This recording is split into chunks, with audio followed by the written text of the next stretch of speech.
This is James Holder for IFL TV in association with Macklin's Gym Marbella. We're at an extremely bright final press conference. You all right, Shane?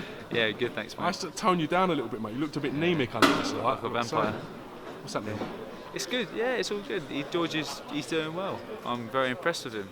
Happy that he's in this position. He's fighting so soon after the loss against Badger Jack. I was just saying, he actually fought a month after Carl did, and he's fighting a month before him. So he's everyone's saying, with the long layoff and stuff, he's been active. It's just the change of trainer and the change of camp and environment and mindset towards his boxing has changed. But he's happy, I'm happy.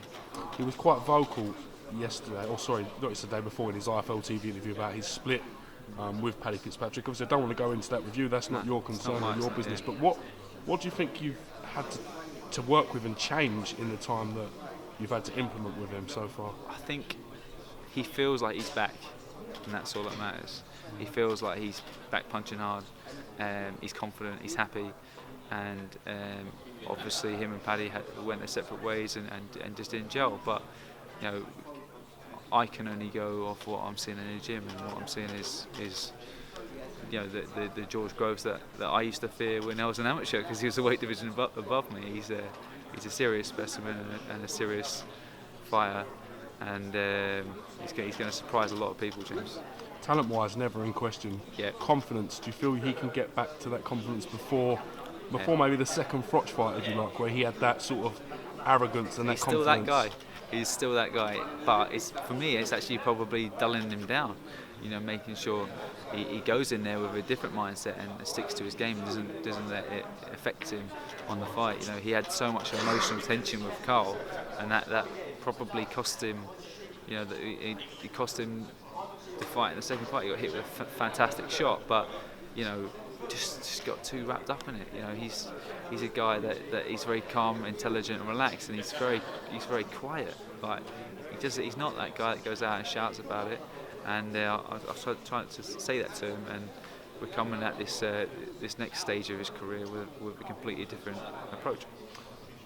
To lose the way he did on the split decision to Badger Jack out in Vegas, and that first round probably cost him the fight. Looking back on it, How do you sort of get him to rebuild and go again and come positively? Is it a case of not mentioning that before, or do you assess where you went right and went wrong as a trainer? I think it was the train. He felt it was the training. He's not a volume puncher. The way he was training was more of an endurance fighter. It was more of a pressure fighter.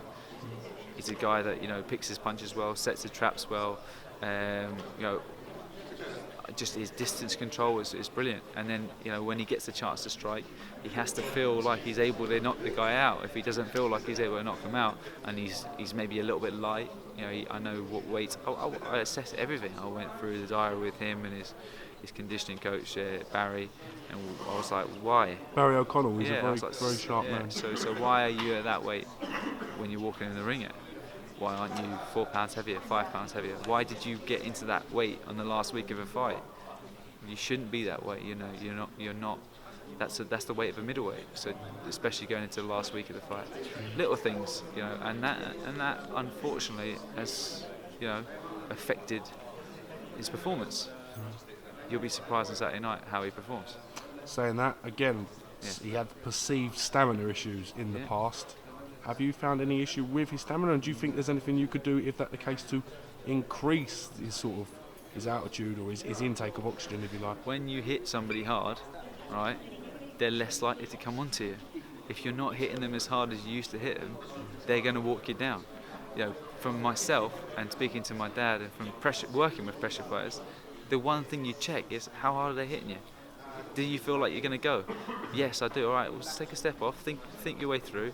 And work your way in. But if he's hitting you at 80% of what he potentially could hit you, the guy's going to apply more pressure, and he's going to be more gassed. So it's not a stamina issue. I think it was more of a power issue.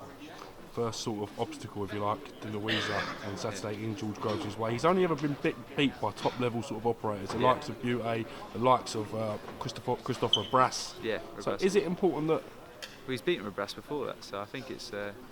Is it important that George not only beats him but looks sort of comfortable and confident in doing so? Yeah, I mean, definitely. It's it's make or break for him, but it has been for the last while. But people still come out and watch him and support him. So it's going to be exciting to see how he performs. Rabras has come up short at top level, but some can say so has George. But it's just about he's really can mix it with the world level, and he's a world class fighter. And De Luisa is going to come on stuck on Saturday night.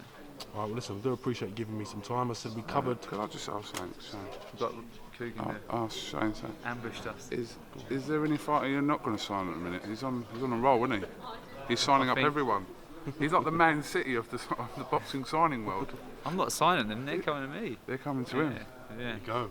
But he must be doing something right. I right. can't take on any more. No. No. So maybe, I don't know. What do you think? They're all coming to you. He's put you on the spot like he knows something I don't. Is there something you should be telling us? I've heard another fighter's going to him. Another one going there. Yeah. I've had a few offers, but I've politely turned them down. I've heard a particular welterweight is going to Shane McGUIGAN. That's what I'm going to say. Wow. Yeah, I think so too.